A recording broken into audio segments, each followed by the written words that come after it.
to the Maile Behind The Scenes podcast. This is Becca here today with our very special Maile Start instructor and industry professional, Lance Smith. Hello. That's quite an introduction. I don't know that I'm worthy of all that. What are you talking industry about? Professional, I'm a former industry professional. Now I'm just an industry goofball.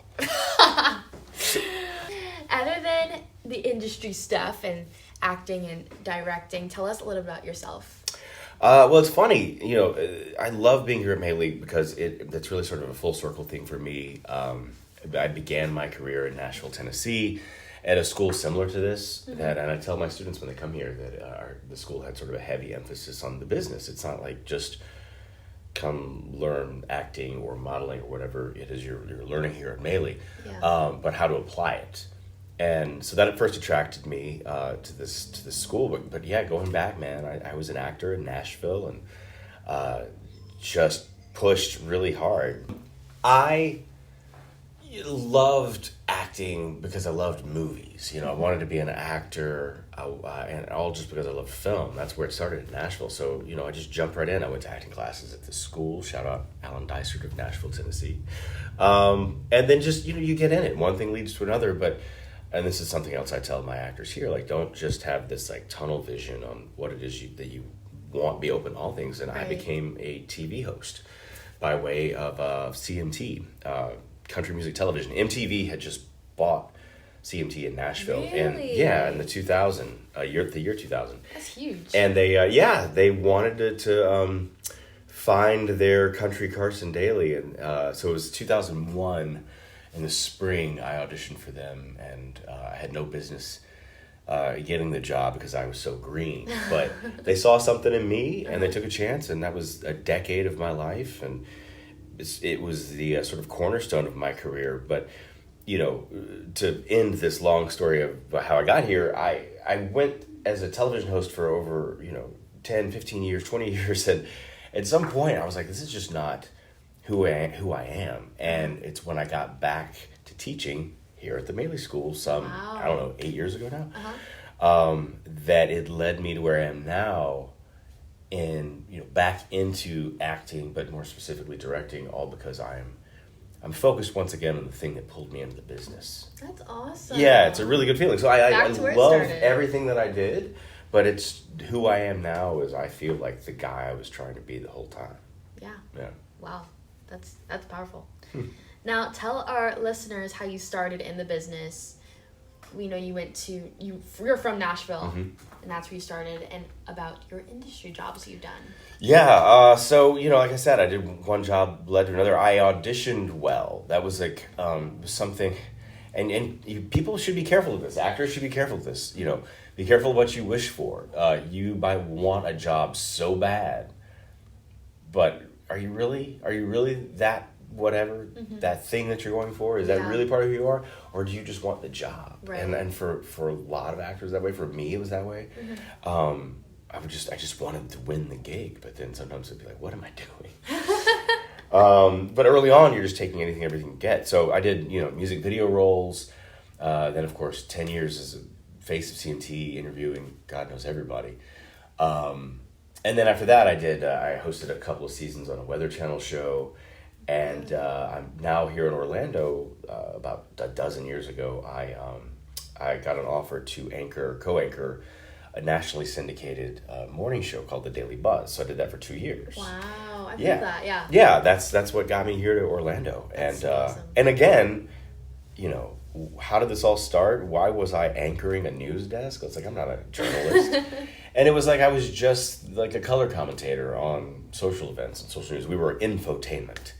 But it was in 92, 96 markets across the country, live 5 to 8 every morning.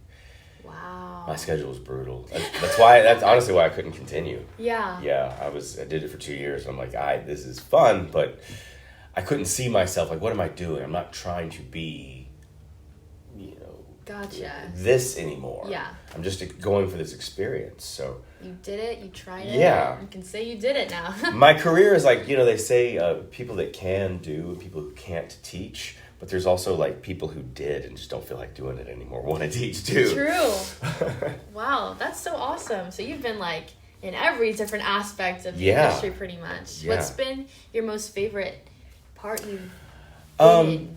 I mean, what I do now, because it's so, I don't know, I'm at a really interesting point in my life. You know, I'm 45. I've got 3 kids. You know, my life is beautiful, but I'm busy and I'm a dad. And yet everything I do in my career, it has to feed my soul for me to be able to even do it, because, Right. you know, like I said, it's got this competition of my family. You got to be filled to pour into. Yeah, exactly, and I am, but I wouldn't be where I'm at doing what I'm doing if not for the, you know, all the stuff that came before it. And, you know, I became a film director because I gave back into my need to get back into acting, to get back Right. into what the art of human behavior, which is acting, specifically film acting. So it was here at the school that all that started. And so, you know, my favorite thing is whatever I'm doing next. Yay! Now, what's been the most challenging? Well, you know, early on was just like learning on the go. I was 22 years old. I'm interviewing Dolly Parton, Morgan Freeman. Wow. You know, these like big stars. Yeah. You know, everybody in country music, especially. But then, you know, lots of actors, and that was challenging because I was not. I wasn't necessarily trained in it. I just convinced a whole lot of people that I could. So, I think balancing that. You know, I will say that was the hardest thing, was balancing this like, I don't know, version of myself was tough. But singularly, I can't say that like there's been like one super hard thing. Everything's hard. You just have to tackle it. Whether you're doing live TV, or live red carpet, live news in front of the nation. You know what? There, I will say that.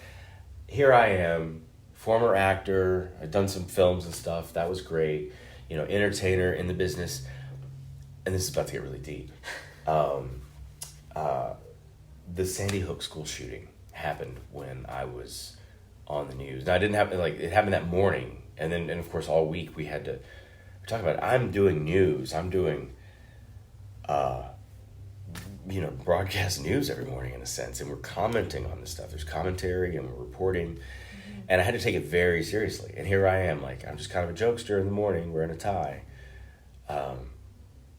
But you realize the importance and the impact you have as a personality, as a, you know, figure on a platform, speaking to an audience. There's a tremendous responsibility in that. And while if I had to do it all over again, I would have done the same thing, the way I approached the story in the moment. Yeah. But that was this crossroads of like, yo, this is reality, of which this is not film. This is not, I'm not making Good Will Hunting here. I'm reporting on something that's, you know, and of course it, you know, sadly keeps happening. But anyway, that I'm an entertainer, and there I was in that position. That was hard. It was so difficult. I like to think that I rose to whatever occasion that was in that moment on the show, just to, you know, facilitate what needed to be for the show. But that was tough. Everything else is fun in this business. I had to get back into film. Yeah, there you go.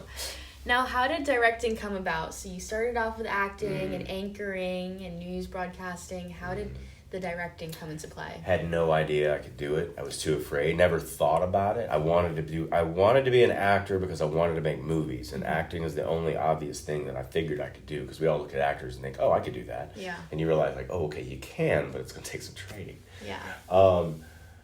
So, you know, I just spent this whole career as a TV host. Getting back into acting was difficult because it's like this weird brain switch, and I was disenchanted with the whole process again. It was like I had achieved such great success as a personality, but to start over again as an actor, one, if they know you, they only see you as a personality, and two, if they don't know you, they don't care, you know, and you're just starting over again. Right. So when I got here to the Maile School, you know, you network, you make friends, you make contacts, and my dear friend to this day is my best friend in the world, and we make film together. Chuck Fusca, shout out Chuck. Awesome. He came to me and said, I got a script. I think you'd be a great director. And I like spit my coffee out. Like, what are you talking about?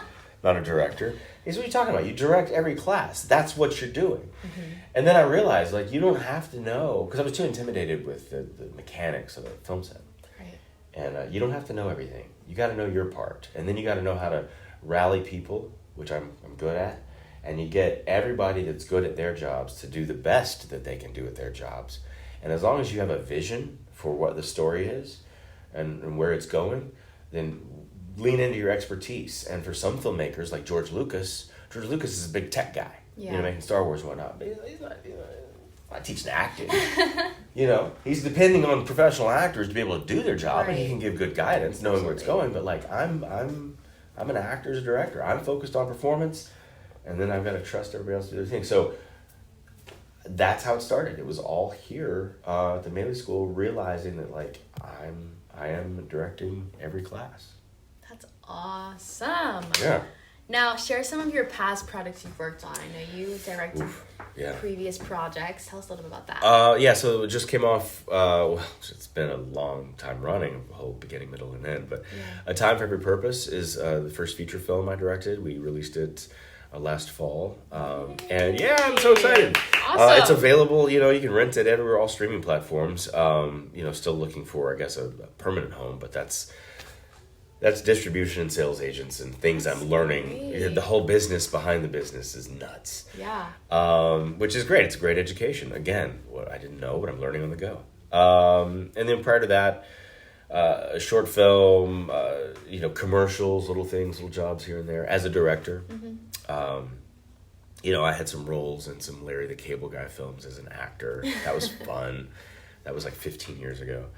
I don't know. I mean, I wrote a kid's book. I was on Good Morning America with Robin Roberts one time, and that was a fun moment. What? This kid from Tennessee, wrote a kid's book, and she had me on, and it was a fun interview. I've had great moments. I met Bill Clinton in the White House on his last year because I was on tour with the Dixie Chicks. This was 24 years ago. I'm so old now.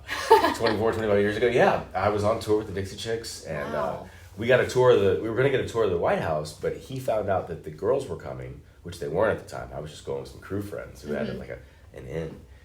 And then there I am shaking hands with Bill Clinton. His daughter Chelsea was there, and I'm 21 years old at the time, and it was a surreal moment. But I'm there because of my jump into the entertainment industry. Where's this going to lead me? So awesome. Yeah. How was it like meeting with these big personalities within the entertainment industry when you first started? So you're meeting big personalities. It's strange and it's surreal. You think of the kids' book, Everybody Poops. So it's like, you're like, okay, I get it. But still, there's some personalities that just overtake the room, overtake you. They're intimidating. You learn to roll with it, and I did. But there were some of my worst interviews were because I was just so intimidated by their presence. Really? I interviewed Sting one time, and I was just, I couldn't talk.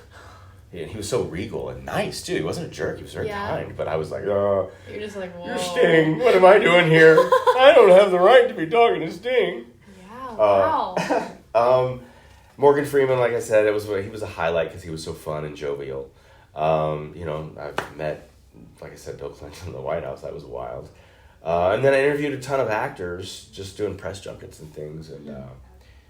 And some of my best interviews, I don't know, Joaquin Phoenix was an amazing interview. Didn't know it was going to be because I thought he was trashed and he just was tired. But he gave, once the camera started rolling, he gave the most eloquent and articulate interview I've ever had. Yeah. And in the end, he looked at me and goes, "You're good." And I was like, my heart's pounding because I'm like, this guy, because I thought at any minute he was going to take his mic off and storm out of the room. That's so awesome. So you just suck it up and go with it, It's like... Absolutely. It's like, how do you... skydiving's easy. You fall out of the plane. Now, the rest of the stuff, you got to, get some technical operation. Yeah. But, the whole thing is, you just go. Mm-hmm. And then you hope you have the training that gets you down safely. But, you go. Yeah. Yeah. Don't stop. Wow. Now, what are some fun things you like about teaching here at the school and things about, having these classes and... This fuels me, man. This fuels me. I get excited. Like I said, I'm a dad. I have softball practice 3 nights a week. I have, all these things going on at home. I'm building my wife garden beds. There's things happening.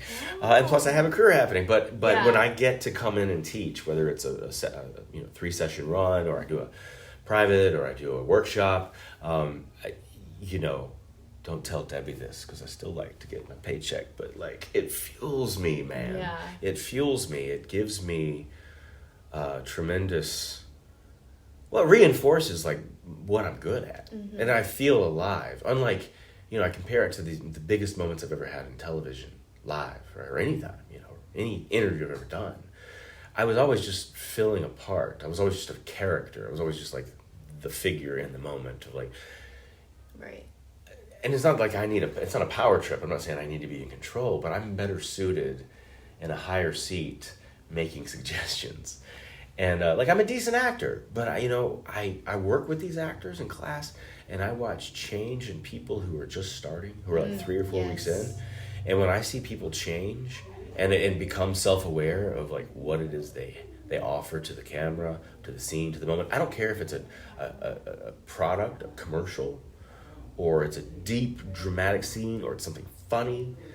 If I watch them give their all, and then we make tweaks and they understand and they have those sort of aha moments, that's what all of this is about. And that's when I'm like in my Zen space. That's so cool. That's when it's like it was all worth it. Everything I've done, everywhere I've been, everything I've learned, and then to come into a classroom and to sort of share just a morsel of that in some way to somebody that gets it and has a moment. It's like, oh, okay, this is why I do it. This is why I do this. It was all worth it. Yeah, That's so yeah. cool. The Maile School has meant more to me than most people realize. I mean, it's where it happened, and Debbie allowed me to sort of find myself here. Awesome. I love that. Come to the Maile School. Come to the Maile School. Why act. not? Let's act. Well, I cast out of here too. It's funny. It's like, so in my feature film, they earned it. They absolutely earned it because we auditioned so many people. Yeah. But Eric Diaz and Alexia Aldebol were former students of mine, and not like a long time. They were just in some of my classes, and I told each of them, I was like, you got a thing.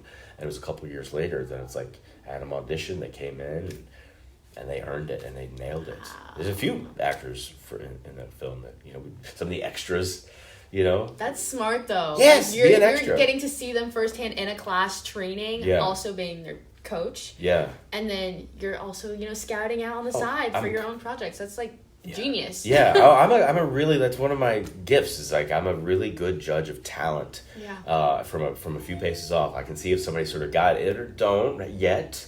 But that's the thing about this stuff, is like you don't have to have talent.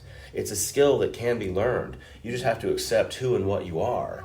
And some people just have a natural thing over others. Like it's just like they just pop, right? Walk in the room, they just pop. Yeah. The people that don't pop doesn't mean they can't do it.